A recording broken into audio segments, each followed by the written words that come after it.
Welcome, everybody, to During Business Hours. My name's Chris. I'm gathered today by Jesse Whitby, a studio engineer, sound designer, sound enthusiast, historian with sound. How you doing today, Jesse? Just fine. Yeah, getting ready. All right. And you don't do any social media or anything like that, do you? No, No? I never touch a computer. Never touch the internet? Never. There's so much on the internet. Oh, I know. I have a cousin that gets stuff off the internet for me whenever I want. But I've never had a computer or a cell phone or a smartphone or any of that. Really? Never. Just a house phone? Just a landline. Not even a recorder. There we are, JBL. I'm a diehard JBL fan, even though they have screwed up lately. It's only, their speakers are still good. I could disagree with that, unfortunately. The quality of what they put out versus what Harman Kardon, LG, some of the other big makers, Pioneer, have made. They're on par. But then you get some of the problems, like their electronics are from Taiwan now instead of made by them and sourced by them. You can say all that and it's all true. Mm-hmm.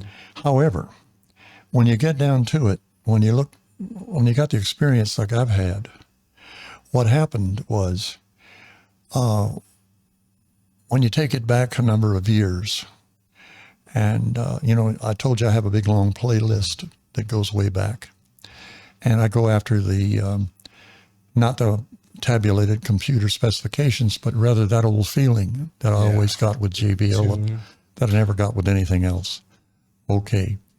I can rattle off a few part numbers that were always the greatest. Man, I fell in love with JBL way back in 68. I spent $5,800 in 68 on my first JBL system. $40,000 now. That's the one you were telling me about, right? Yeah, the Paragon. That is for people who don't know, that is the biggest entertainment center for a single set of speakers I've ever seen. Yeah. It is the size of a car. Yeah. It is huge. And now they're going for $45,000. You got to ask yourself a question. Why? Is it the quality, or is it the people like the history and they're like, well, this is part of history, so I put a value on it. So is it that it's still of that quality that's no longer made, and that's why they think it's worth $45,000? That's just a part of it. The other part is the way it makes you feel when you turn that sucker on. Man, the first time I turned mine on, I just about fell over. It was absolutely thrilling. I remember the first concert I went to. I went to Papa Roach at Sleep Train Theater, and this was 2003. It's 13. Boy, it's the speakers that they had at the time were almost in a V shape to reach the entire audience. Oh yeah, the curve. And I really, for some reason, I remember thinking, if one wire breaks, all these are going to come crashing down. Yeah, you see. Okay, let me get back to my reasoning. When you look at what they had back in those days, and there's a book, the JBL book, oddly enough. Go to Barnes & Noble, they got it. You can buy it. It's about $35. Okay, it gives you the history of JBL and all the developments, their research and development, and all the great stuff. The Paragon's in there, all the speakers that were originally in the Paragon, the drivers, they call them, the mid-range, tweeter, woofer, and all that. And then we go down the road a ways, and the engineers and the computers take over, and you can read the history. Oh, we used to take forever to develop things the old-fashioned way. They would try out ideas and do a little something and try it, and a little something else and try it. And it took forever. Oh, but then we got this computer program. Oh, man, now we can do it in no time at all. And the thing was, what was the goal of the computer program? The goal was to make a speaker do a certain thing. What was a thing they wanted to do with a computer compared to what they used to do with their senses?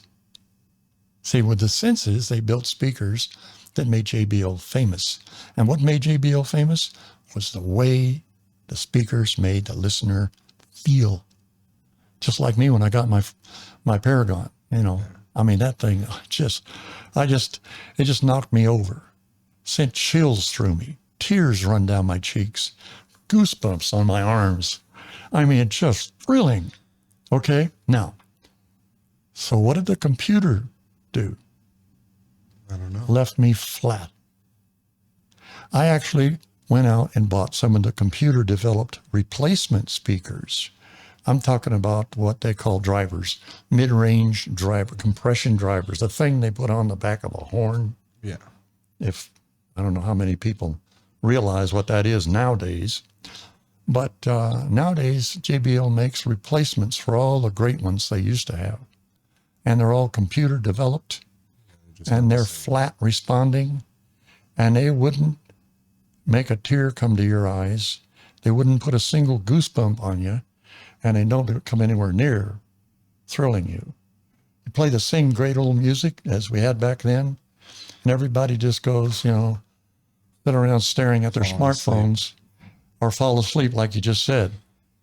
They ain't got it no more. No.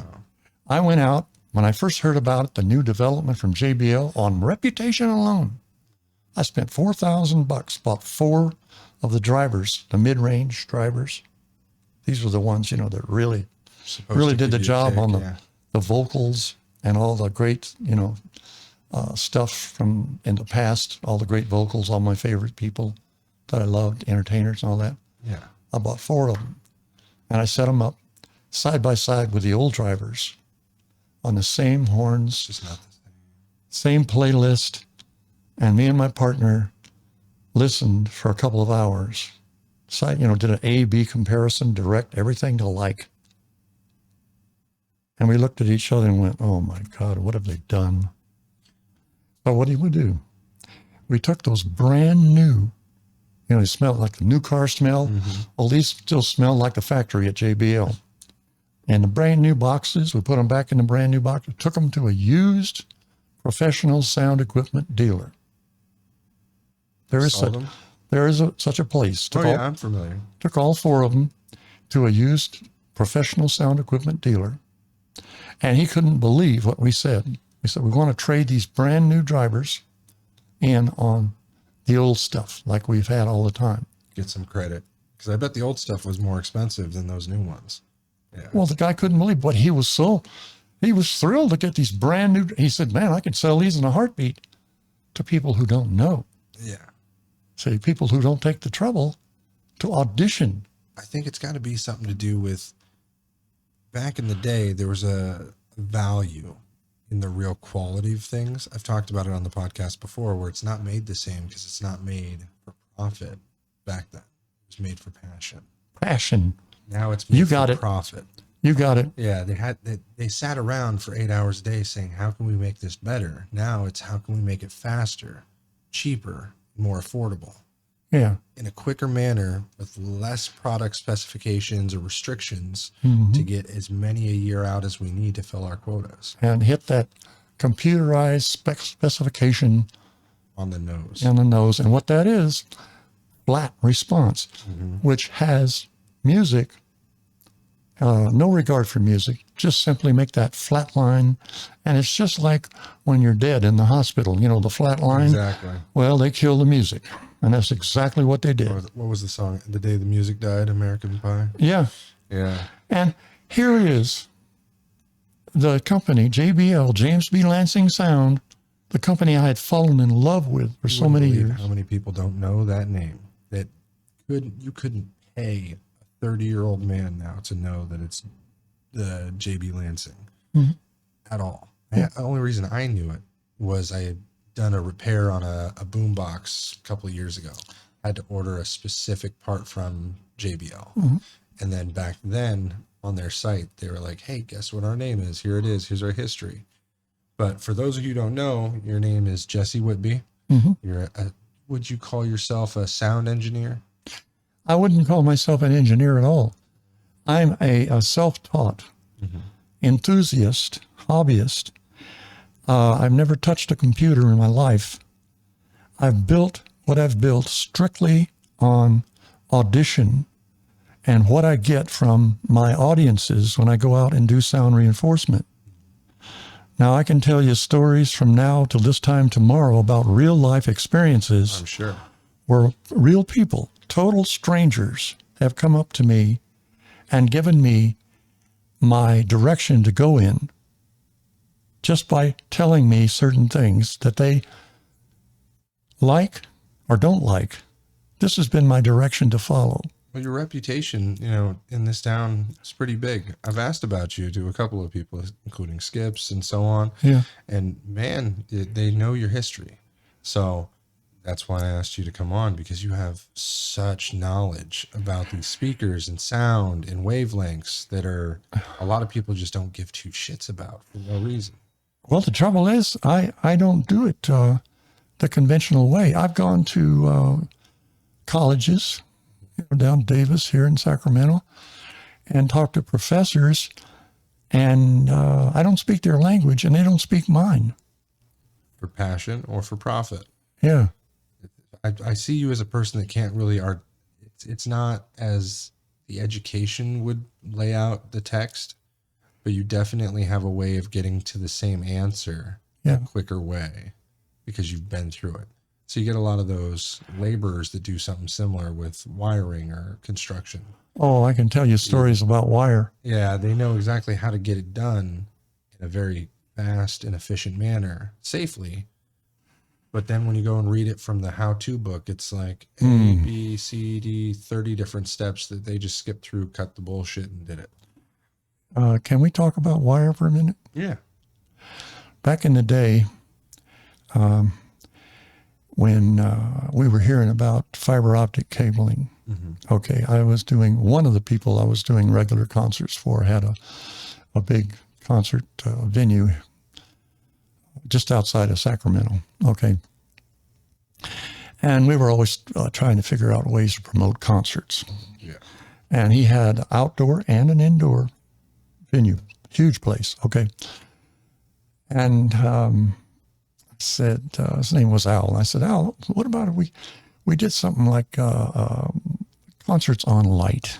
How about fiber optic concerts?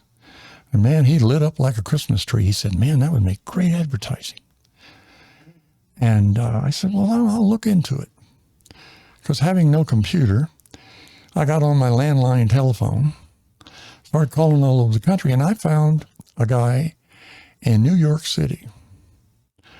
And he made these components that went in between analog components and fiber optic cabling to hook up fiber optic cabling to analog components. Believe it or not, I found a guy that had those. And he got fired up about it too. And he says, you know what I'm going to do? He says, I'm going to send you these things for nothing. All I want to know is how it turns out for you guys. Oh, okay. Great. Cold phone call. Didn't know me from Adam. Okay. That's how it used to work, yeah. And there was a place out in Rancho Cordova called Precision Interlink that happened to do fiber optic interlinks on computers. Got a hold of him, told him what I'd done. And he got all fired up about it. And I said, well, you thought you thought I was an advertising man, which I wasn't. And he said, you get those components together and we'll be there. And I said, okay. So then I got on the phone to Bell and Wire and Cable. And they got all fired up about it. And they tell us when. So I got back to Al, the owner of the establishment, and he said, man, I'm going to get on the phone, call everybody I know, concert promoters. And we got it together on a date. So I took out the typical stuff, control board, speakers, amplifiers. Here comes this great big AT&T, no less, truck with a great big roll of fiber optic cable, and these technicians all dressed in lab coats with their tables and their microscopes. This is from Precision Interlink Company. They set up everything, looked like a lab right there in building, a great big indoor building where they have indoor concerts. I set up a typical sound system, you know, just a mini part of it with a control board and a whole bunch of my playlist music. And here's belt and wire and cable. I got my components from the guy shipped in. And all these concert promoter people showed up. And I said, okay, we'll do a baseline comparison with a typical stage snake, you know, like you have on a typical band, and microphones. And I had a turntable there, and we'll just run a little sound through and get a baseline comparison with microphone cable. Okay. So everybody goes, okay, you know, that's typical. And they were just about to jump out of their pants and were so nervous to see them. Them guys were working on the fiber optic cable. They had to cut it, and they had to run it under the microscopes. And it had this precision equipment to polish the microscopic fiber optic. You know, tiny, tiny, tiny. And they did that. And the boss had to look at it under the scope and make sure it was right. Okay. Plugged it into those connections. Plugged it into my equipment, output, input to the power amp, and then into the power amplifier, into the speaker. And I picked up the volume on the control board, and sure enough, worked first time right through the fiber optic cable. Played the same music, same volume level as the conventional microphone cable hookup. I don't know why they don't offer fiber optic now then. Okay.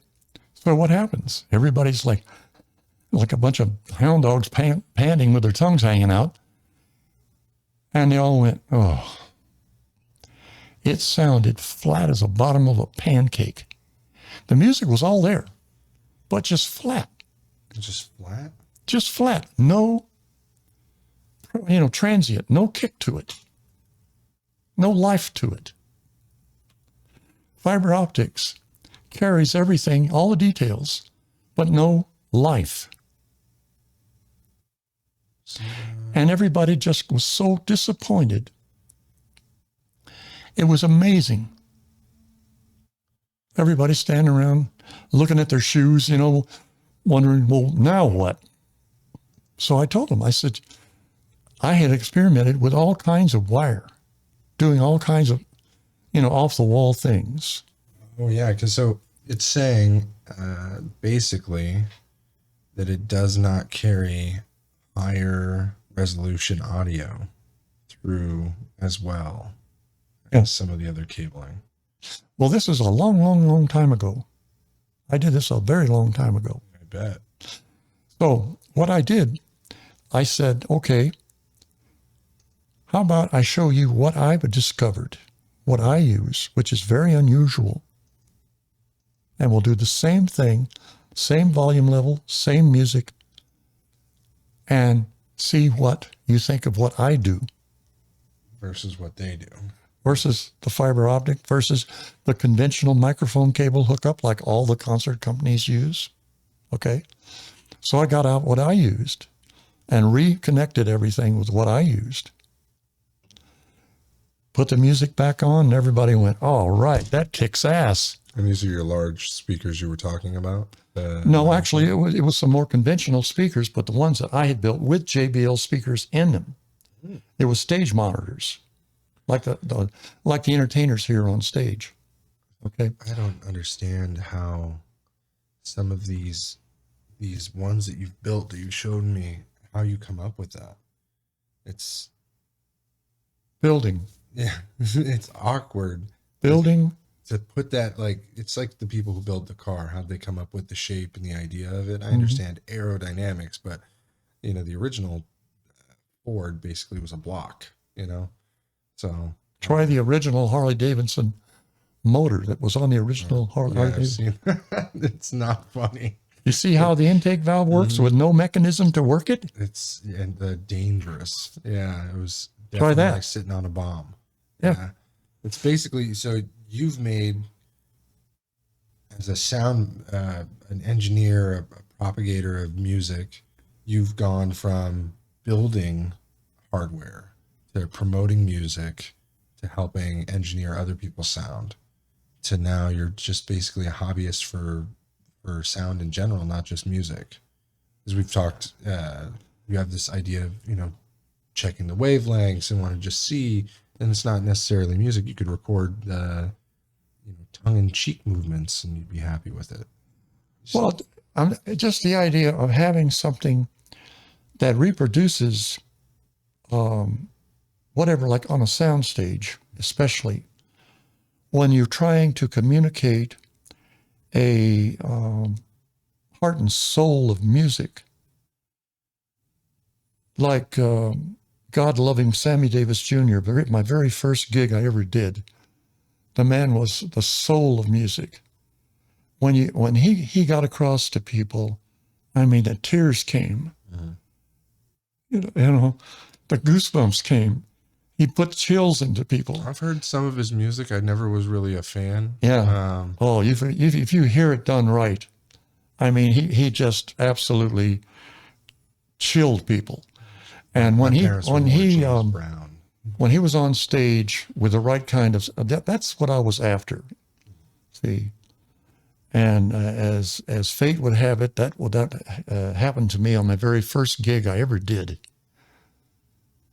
And Sammy and I connected, and he connected with his audience, and he told me so. And that was through your speakers? Through my speakers, the ones I designed myself. That's one hell of a feeling. Oh, there ain't nothing like it. And that's what I'm all about. And I've done that for zillions of other entertainers since. So getting that feeling across to an audience and seeing that you're making it. An experience, yeah. An experience. We met originally. You had brought me the PV control board. Yeah. And so for those who don't know, some of these things can be like our Rodecaster mixer is this big. Yeah. Yours is about 30 of those. Yeah. It is which huge. Which is actually a small, considering compared to professional mixers, it's just a middle of the road thing. It's a nightclub mixer. It's no big deal. See, but what Peavy put into that mixer was the kind of a thing that could actually get this feeling out that I'm talking about. And it worked. It worked for a whole lot of people. What was it that you did with that PV mixer? You had changed the caps, right? Yeah. What were the caps that you changed? I used a tantalum. Oh, yeah, that's right, the tantalum cap. Capacitors. I learned about those from an old friend that I used to know here in Sacramento. A technician, electronics designer. Another guy had brought up replacing caps with tantalum for a set of microphone bays. And he had called and asked if we did that. And I'm like, I don't even know where to get tantalum caps. Yeah. Probably Moser or Texas Instruments, one of the suppliers. Yeah. But, it's something we do. We do that logic board work. And boy, I'm seeing more and more that a lot of people won't touch older electronics for some reason. Like I enjoy the trial. Yeah. Like I tear that shit apart. I'll put 15 hours into it. Somebody will get a bill for 3. I just like handling some of the shit.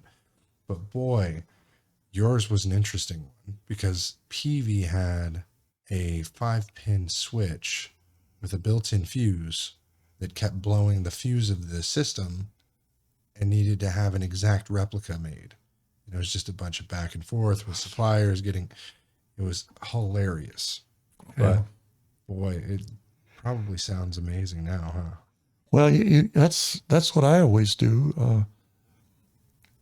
That's how I found the tantalums, even different manufacturers of tantalums. You got to find the right manufacturer of a tantalum. They're not all sounding good. I bet. I get a lot of times it could be tantalums for circuit boards, and then the other caps I use for what I call harmonic filters. I may get a dozen different manufacturers and audition all of them. And when I find the one that makes my mouth fall open, that's the one that goes into my system. See, the way you talk about it, too, is you have such a passion for the sound. Yeah. That's well, it's a sound system Where did you get that though? What were you doing when you were 20? What was your job or your role? Have you always had a passion for sound, or did a speaker fall out of the sky and smack you in the head? I'll tell you what happened. My parents, if you want to know what the day, I mean, long before I ever built anything, my parents used to play 45 RPM records and an old plastic record player. And the 45 RPM records, they would play the current, back when they used to say the hits just keep on coming. Mm-hmm. And they were rock and roll, they were country and western music. And they had a feeling to them that that's the reason they bought records. They had a great feeling. And there were stars back in those days that recorded for that feeling.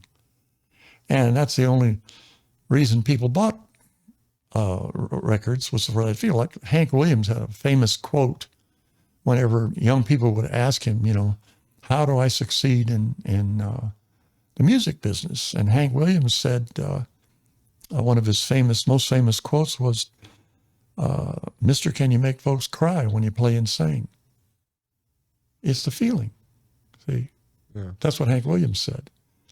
And that's what it was all about way back in the day. If you ask me when I started, okay. Now, time went on, and my parents bought what people used to have way back when, the big old concert stereo. One big cabinet that had everything in it. And I started installing speakers in people's cars way back when. And I did a whole bunch of them. I did so many of them. I used to buy speakers by the case, great big cardboard boxes full of car speakers. And I used to put them in, and because I liked it. And I did some pretty weird stuff back then. And one of the people that I used to buy those car speakers from said, did you ever, this is a dealer, he said, did you ever get in any good speakers? I said, what do you mean good speakers? All I'd ever done was car speakers. Mm-hmm. And I said, what do you mean good speakers? And I said, what's the difference? What's the difference? And he said, here, let me show you something. And he gave me a couple of JBL tweeters. Oh, here it starts. And exactly, here it starts. And these were called the Ring Radiators, an 075 model Ring Radiator. And he let me take them home. He gave me a couple of what they call crossover networks back then. And I put one on each side, and I hooked them up with the crossover network that he gave me. And oh, look at that price. What are they at? $520, $699 for some factory rebuilt. These look like the ends of cars. Like some. Yeah. Boy, have they ever gone up. Jesus. Mine were $40 back in the 60s. Anyway, I hooked them up. Tweeters? Yeah, tweeters. So, Ring radiators. And you see that price? Why would it be so high now? It says factory rebuilt used. So you're telling me that somebody could have dipped this in gold 30 years ago and it would still be worth less than it is now. That's crazy. Yeah. Why? Because this is the original. This is the one that gave you that old feeling. Put the goosebumps on you. I wonder how many people still have the Paragon in their house. I don't know. Anyway, I put them on the old console stereo, set one on top of each side, hooked them up, turned on the old console stereo, and I was absolutely amazed. I mean, they just electrified me. And I thought right away, what must the whole JBL system sound like? Because I'd never heard of JBL before these tweeters. Yeah. This was way back in the early 60s. I can't believe how the tweeters you get now versus that look, those look like exhausts of newer cars from like the 80s. Yeah. Like tweeters nowadays are like this tiny little ball. Oh man, I wonder what that sounds like.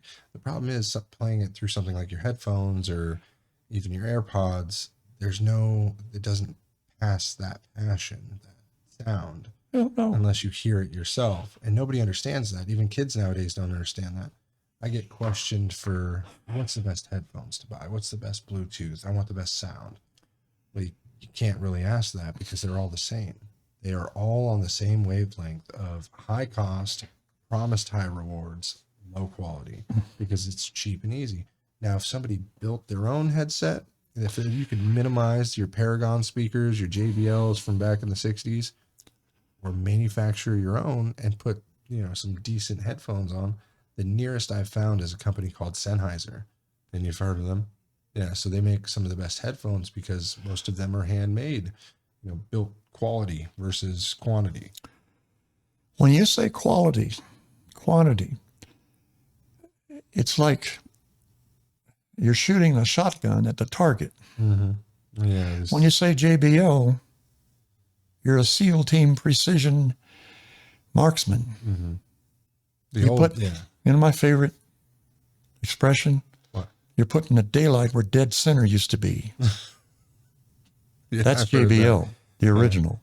Daylight where dead center used to be. I wonder if Forget about quality and all this other daylight where dead center used to be. That's JBL. How come these things sell for so much? That's because they hit dead center way back a long time ago. This price now of the originals proves it. Oh, yeah. But see, did they fall off because they were like, well, we should make more money and we've already hit the top? Is that what it is? They already made something so great they couldn't make it better? It's because of our ever-loving high-tech mainstream thinking that is so far off. They're banging away with a shotgun and they're not hitting anything. It's 70 years of excellence. James Lansing. There's James B. Lansing. He had it right in the first place. Yeah. James B. Lansing. Its foundation dedication, 1920s. Mm-hmm. They've been around that long. 100 years, 30s. Let me tell you what happened. Oh, wow. The Shearer horn. Yeah. 40s. First called Lansing Sound Incorporated, dates from 1 October 46. Principal of this company was James B. Lansing, Chauncey Snow, and Chester L. Noble. Why does Noble sound familiar? In Los Angeles. Yeah. And then first commercially 375, there it is. Yeah, the first commercially available There's the one that diaphragm drivers in that put the goosebumps on you right there. See, that's the one they replaced. That's got the Alnico magnet. You can see the rectangulars in there, the Alnico interior magnet. Mm-hmm. Then they put the mud magnet on the outside with the same phase plug. You see those tapered slots? That's the phase plug. That guy right there will make you cry. Yeah, that's the one. Magnet and a 4-inch voice coil. Introduces the 075 UHF high frequency ring radiator driver. Yeah. Also known as JBL bullets because it's their distinctive shape. Yeah, those two were great. The only problem was it had a 21 ohm peak at 7,000 hertz, which you could take out, or you wait for the Diamond Surround 2441 diaphragm, which eliminated that 21 ohm peak at 7,000 hertz. 1960s, Harman Professional acquires JBL. So Harman Kardon bought JBL in the 60s. Yeah. Sidney Harman acquires JBL from William Thomas. Company embarks on a period of accelerated international growth through the Harman. So where did William Thomas buy it from? Did he buy it from JBL? I don't know. Enters the studio in the 70s, industry first, new location. Yeah. JBL's monitors ranked the U.S. recordings industry ranks first in the U.S. recording industry survey conducted in the Billboard 3311. Yeah. Jesus, those are huge too. No, they're not that big, no. The 80s, new technology, Academy of Motion Pictures, first time line portable system. It says titanium. Diamond titanium diaphragms. They had the Diamond Surround. And here is your cabinet speakers. Mm-hmm. 1465, Academy of Motion Picture Arts Sciences selects JBL components for the new system as the Samuel Goldwyn Theater. Yeah, this is where they started losing it right here. Right here? Yeah, they started losing it.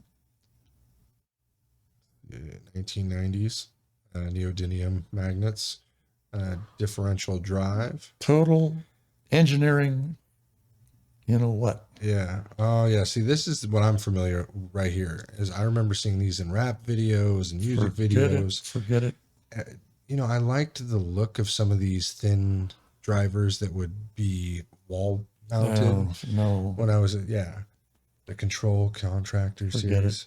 But here's the No good. ones No that I good. saw. No good. So this is what I saw where it bent No. down over the No. audience. And it didn't give me that like sound that you were talking about. No. But they don't mention the Paragon at all here. No, the Paragon was a home entertainment. It was developed to perfect stereophonic imaging back in the 50s. But that should be on their history here. Yeah, it should be. If you go back to the 50s. See, this was made to comply with the current fad of the subwoofer idea.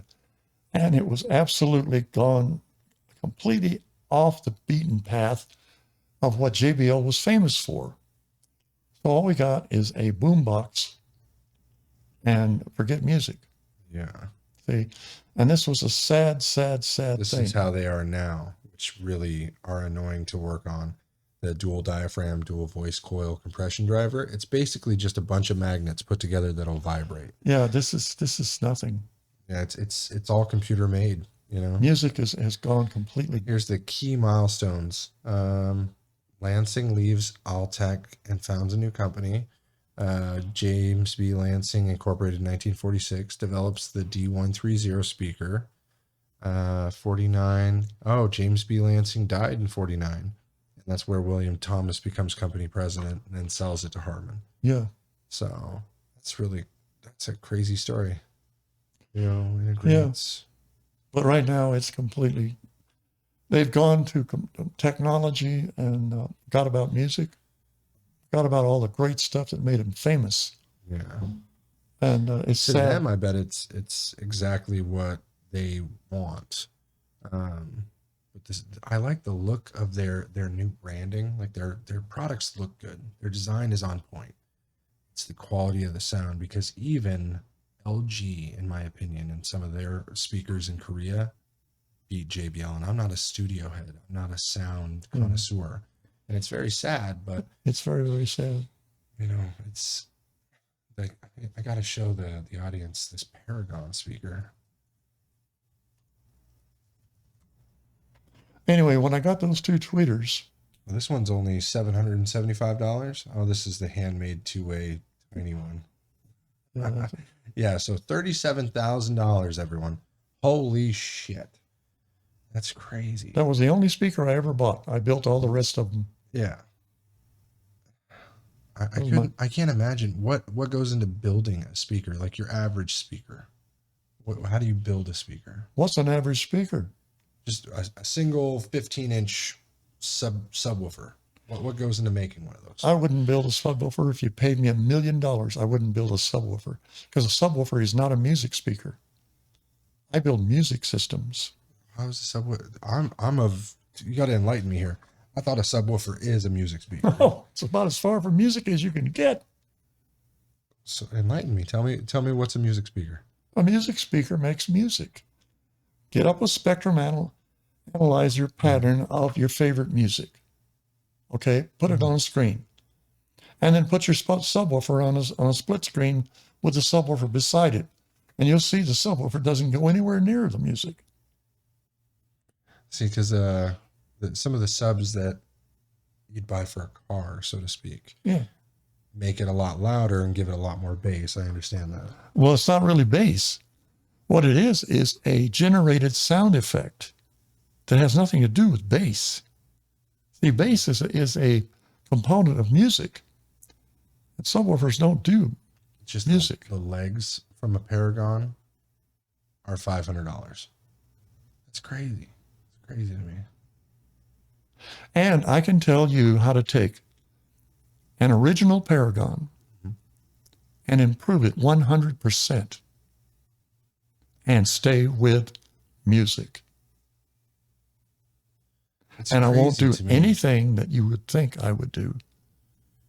Everything I would do would make it better, which I did to my original Paragon, which when I sold it, I had my whole house full of people bidding on it.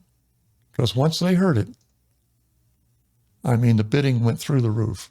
So how is this a custom speaker? That's an Altec Lansing high frequency horn, and a looks like a folded horn, custom design for the bass. But the trouble is they don't go for music structure. See, that's just a big middle of music, right where music has most energy between the fourth and fifth octave. There's nothing there.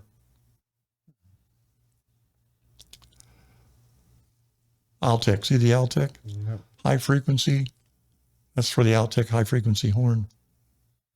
That's crazy. The horn that's on the top here. Altec, yeah. So that's what this is an Altec horn. Yeah. And you have two. They're not bad. They sound pretty good. $5,000 good though. That's a home built project. See, now these I've seen these. Oh, yeah, they used to be all over the place. It's the whole orange and white, and they did the blue. Yeah. Now tell me, Studio monitor. so this is a studio monitor, Yeah. right? So if I wanted to make a recording studio and listen to these studio monitors, I've seen people put these with computers and mix music, etc. So to me, what are these doing? These tweeters and stereos. Well, these were once very, very popular studio monitors. But they're a compromise. You see that little mid-range? This one right here? Yeah. Well, if we look at the spectrum analyzer that I keep bringing up, the middle range between the fourth and fifth octave is where the most energy is in music. Guess what? It's not in the bass. Okay. So why do we put the smallest speaker in the system right where the most energy in music is? Because it provides the most. Well, a little speaker can't put out the most energy in the system, can it? No. Well, that's where the most energy needs to be put out. So when they designed this, what do you think why did they make it like this? Because everybody was doing it. That's how the common thinking, the mainstream thinking, the almighty mainstream thinking says the middle is smaller. Every manufacturer out there makes the middle smaller, except when you get into professional, back in the day, the real good stuff, back when JBL was JBL, as I lower my voice, that's when they had one they used to call the 4560. You can look that up too, with a mid-range horn. That's what we were just looking in the history on JBL. Yeah, look at the 4560 and the high efficiency horn driver in the mid-range, which popped out that beautiful, the great feel of the mid-range, which matched the live sound stage, which required a bass speaker under it and a mid-range above it. There it is. You see? That is your real mid-range. Oh, but it's a 15-inch speaker. How can that be a mid-range? That can be a mid-range because that's what it takes to make real live mid-range. See, you look at the spectrum analysis. It says bass bin. Yeah, bass bin. Oh, That's speaker plans. These are the plans for that speaker. Yeah, the plans. Yeah, right. Bass bin was a common misconception because that was not a bass speaker, and it's sure as hell not a bin. See, the common vernacular. Oh, this one even has the, so this is what I was looking for. Some of these will have the original plans. So single driver horn, front loading horns, and then it has the graph here for your frequency. Yeah. It says frequency curve of the 4560 taken with one E145 loudspeaker. Wrong. Installed. The 145 was a bass speaker put into a mid-bass horn. So that was common back in the day. So it has two of these graphs here, one on the top left and one on the bottom right. Yeah. And it does two tests on us. Excuse the Sacramentos best firefighters passing by. Yeah. So they did two tests. One is taken with one 2205 loudspeaker installed. And they did another test with one 145 loudspeaker installed. The 2205 looks to be more of a wavelength. The other one looks to be more like a bullhorn. Yeah, these are wrong, both of them. The correct speaker was a 2220 or an E130, the high efficiency horn drivers. Neither one of these speakers are correct for that enclosure. They were commonly used to try to get bass out of a speaker whose frequency response was 200 cycles up. 200 cycles is not bass. It's mid bass. See? Now, this was commonly done because all the bands thought, oh, this is my bass box. This is my bass bin. See, this is something used to describe something used by the ignorant. Yeah. Speakers put into their bass bin by the ignorant who didn't know what they had, didn't know how to properly use it, didn't know what to properly put into that. So what's the point of having a horn on some of the newer speakers I see that sell for thousands of dollars? I never see a horn. You never see a horn? Yeah, not like these. Not like these because they never knew how to use them. The people that put up this on this, what is this, podcast, they didn't know what they were doing. Well, so this is eBay. These people are selling these. eBay, yeah. Yeah. See, they don't know what they're doing with this. They're trying to sell it. But the reason I went to eBay is because Google or some of the Wikipedias will show you what they had at the time. Yeah, but I saw a million of them. Yeah, so I'd like to see what they look like now and what people are selling for because they want to sell you on it, so they'll give you the most information. And I find that eBay, they'll actually write the right information. If you want to make this really do live sound, they really are great. You put it, see, that's a wrong speaker. You put an E130 in, which is way more efficient than that is. And you get that beautiful mid-bass, which matches your live mid-bass spectrum analysis of what you get when you hook up flat mics, test mics to a live band. Oh. To a live band. Hello. An actual live sound stage. Exactly. Well, it ain't this. This is wrong. So on stuff like all that, this is wrong. Is it just insulation they put into those when people are, or is it just a hollow box? Well, you just opened a can of worms there because I've done a hell of a lot of research and development on that. Okay, now, the way they came from the factory, it is a hollow box. Okay, and it never was reinforced properly because it vibrates in the back. Okay, but if you want to do it right, you put the high efficiency horn driver 2220 or E130 speaker, which is way more efficient than that particular speaker, about 6 dB more efficient. And if you look at the spectrum analysis, it goes like this. Jumps about 9 dB between the 4th and 5th octave. I wish we had a spectrum analyzer hooked up. I'd show it to you. Well, you were talking about buying one. Yeah, I'm going to buy one. Now, in order to get that, see that front loading horn is 14 inches deep, gives you 6 dB right where you need it, 200 hertz and up. And then you use a filter to take it off right above the 500 hertz and just take it off 12 dB, no more. And per octave, 12 dB filter. And then you get that beautiful bam, right where it needs it, right where live music has it. Yeah. Right there. Right where everybody goes, it feels good, man. Because it feels like standing in front of a live sound stage. Okay, right there. And then below that, you have another bass system. The correct bass system that sounds like live music. Not a subwoofer. A live woofer. See, somebody who doesn't know, like myself, I assume you got your speaker, your tweeter, your subwoofer. Oh. That's it? Now, because I can put you something together that you will like so much better. I bet. I see. This is the reason I don't listen to music, because it doesn't. Music in general right now, if it's not loud, it doesn't make you want to sing or tap to it. Doesn't it? Just my systems make people get up and dance. See, that's from talking to you, the impression I get. But it's one of those things where nowadays you go to the store that has the Fry's used to have this giant sound system room set up. Every box you could think of that they sold was in there, and they would let you test it, close the doors, and it would vibrate the world. And so in there was a couple of like Harman Kardon eggs or Samsung eggs. They made speakers that were like a giant football. It was a cool looking futuristic speaker, and it would rattle the whole place. But boy, were they expensive and fragile. I was like, man, spending $300-$400 on a speaker that's going to float on a shelf and then rattle the wall, but it doesn't make you want to kick up and, sing along. I don't know.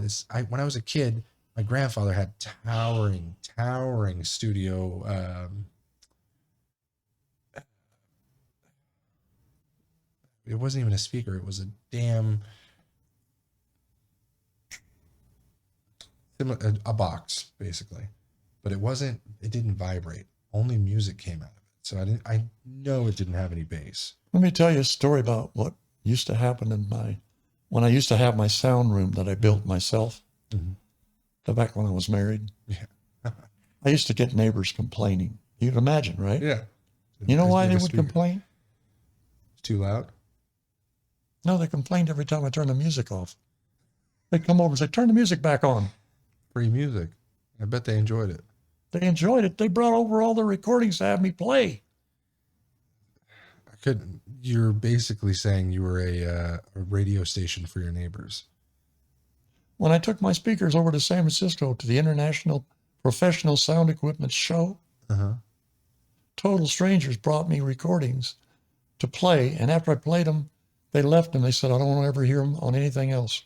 They left me all the recordings. It reminds me, I got to give you a reel-to-reel that we have. I need to see if you know anything about it.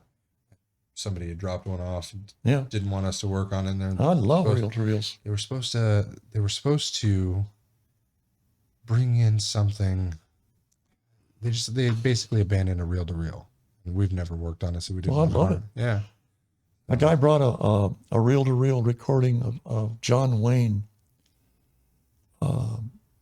giving a speech about America out to Cal Expo to one of the 4th of July shows I did. God, I could imagine. That would be amazing. And I want to tell you, it took your breath away coming out of my speakers. See, that's the stuff I grew up on was Andy Griffith, the Duke. Yeah. Oh. Elvis. That was my grandfather. I told you the story. He was a country music player. He played with Johnny Cash, Willie Nelson, Merle Haggard. Yeah, I don't remember that. Williams Jr. And so when I was a kid, I didn't know who Johnny Cash was. I met him, but didn't know him. So I got a picture of me sitting on his lap in my grandmother's living room. You didn't know who he was? Didn't know who he was. He was just a black-haired fella. Yeah. Black hair. And my grandfather, after... That's crazy. Yeah, after Johnny Cash passed, he went 3 months after. And boy, was he distraught. Because when they were younger, there were some times, the stories of, he didn't carry around a suitcase, but there was a medical bag that had some pills.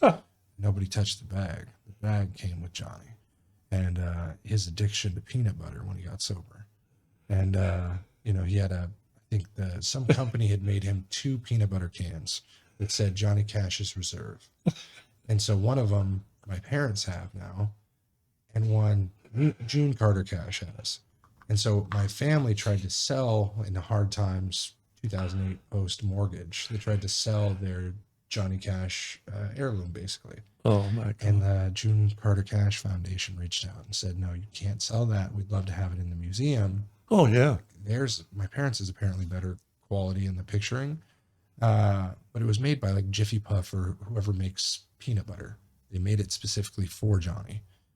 And it's crazy to think, you got Folsom Prison, you got things like that, but you don't really realize that, oh yeah, so this is the area he was around a lot back in the 60s and 70s.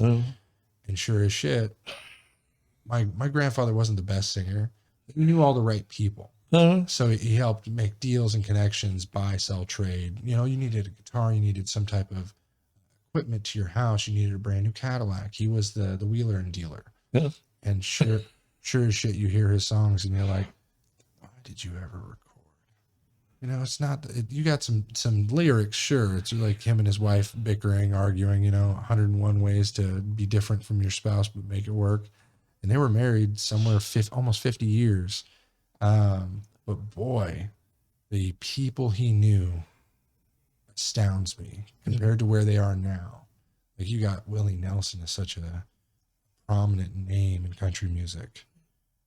The idea of him knowing him, like crazy, like that's just small world. But yeah, it's one of those things my mother brags about constantly. She knows that's how we know Skip. That's how the family is involved in Skip's music and all that stuff. But small world for it all. But man, so nowadays you're just retired. You just the love of the music. What are you doing? I still experiment with building speakers. I build cars. I've always built cars. And How is it now that everything's going electric? I still come up with ways to find how to recover performance out of cars. Have you? Did you ever hear the guy who built a car off of water that it could run on water? I used to know a guy that used to do that. There was a big conspiracy theory. So Stanley Meyer. So there was a mysterious death of him. He built a water powered car. And so mysterious death of Stanley Meyer and his water powered car. He lived in Oklahoma, or what was it? No, he lived in Ohio, Franklin County. Greeting setting American province is dear to crime writers. 1998, four men having lunch at a restaurant. Waiter serves one of them cranberry juice. Perhaps we will never get sure. He basically puts his hands around his neck, loses his breath, and says that somebody's killed me. Says they poisoned me. And because he had a water-powered race car. And he bragged about it. It was everywhere in papers, etc. He didn't need gas. I would call horseshit. If we didn't have 40 years later a water-powered car, there's got to be a crazy way that, but no results from the coroner. Toxicology said he was poisoned. But the theories are that, there's a lot of people that say he turned water into fuel and he was killed for it. That is crazy, the idea. Have you ever seen a water-powered car? Never seen a water-powered car. I've seen water injection systems. I knew a guy that used to sell them. Could you imagine driving 400 miles on a cup of water? Yeah. That'd be crazy, right? Harmless emissions, voltage intensifier circuit. I don't know how that would work. There's been lots of inventors that have invented stuff it's been fantastic, and they've been just pushed out of the market, never to get anywhere with the Ford is the grandfather of killing ideas. They've threatened or sued so many people because of likeness, or they worked there at one time. The idea was owned by somebody else. Yeah. And it's funny. My grandfather also had a hand into the automatic overdrive for race cars back in early 50s, late 60s, or late 50s. And that was sold to Ford. And one of their people, he sold it for $1 million. You know what that patent nowadays would be? Yeah. Near hundreds of millions of dollars. And my grandmother, till her day she died, was like, he never should have sold. He never should have sold. Which is hilarious. But basically, I guess this says BMW presented the hydrogen version of its 7 Series, petrol and liquid hydrogen. Tells us with water will no doubt play a role in the future of the car, confirming in a certain sense the idea of Stanley Meyer. Huh. You ever heard of Smokey Eunuch? No. Oh, get him. He's fantastic. Chevelle? Yeah. They made a Chevelle. He had a hot vapor motor that solved the smog problem way back before we even knew there was a smog problem. No way, really? So let's go to the Wikipedia. He smokes. That's funny. And he served in the Air Corps, World War II. Yeah. Deeply involved in early years in NASCAR and is probably most associated with the racing genre. Participated in every avenue of sports, driver, designer, held other jobs of the sport. Was best known as mechanic, engineer, builder, crew chief. Opinionated character who was about as good as there was ever on engines, according to Marvin Panch, who drove stock cars. Won the 61 Daytona 500. Cowboy hat, big cigar, and a corn cob pipe. Hilarious. Legacy, career. You said he developed something? Yeah, the hot vapor engine.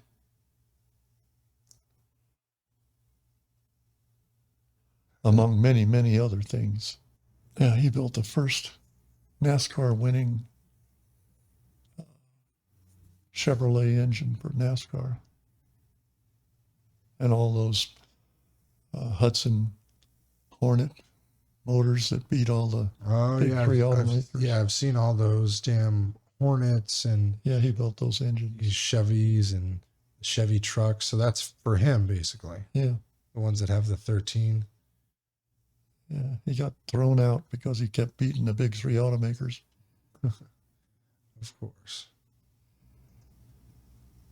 You can see he looks pretty fit there and there, but then here he's kind of drying up, so to speak. Oh, that's hilarious. Smokey's best damn garage in town, Daytona Beach. Yeah. I wonder if that's still open. Smokey unit. Nowadays, small business doesn't stay around. Oh, it burned down? Smokey's unit garage burns down. 2011, it burned down in Florida. Oh, I didn't know that. That's crazy. Well, it's been a pleasure, bud. We got to get together a little more and find out a little more of your history, but, learning a lot about the speaker profession and music in general. Studio monitor. The studio monitors nowadays just don't compare to what you're telling me in the past. Because I almost bought some studio monitors for this setup, and it would have been a huge waste of money, I would assume. No, it's not. Yeah. But you've been through quite a bit. You've seen quite a few performers and done a lot with sound. Yeah. Yeah. When I got those two tweeters, the first thing I did was when I got a second job, just so I could buy the Paragon. Because I found out about the Paragon through that same dealer that let me use the tweeters. And when I saw the picture of the Paragon in the JBL catalog, I said, that's it. Did you have to wait a period of time, or? No, I got the job, and my ex-wife was working for a big department store back then, and she found out about a dealer who could get me the Paragon at a good price, and only $5,800 back in the 60s. That's like $60,000 now. Yeah. And so... the U.S. dollar today is now less valuable than the euro.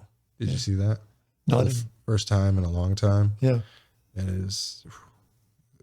Our currency is falling. That's a whole other topic I got to get into on another time. But all right, everybody. Thanks for coming today. We'll see you next time.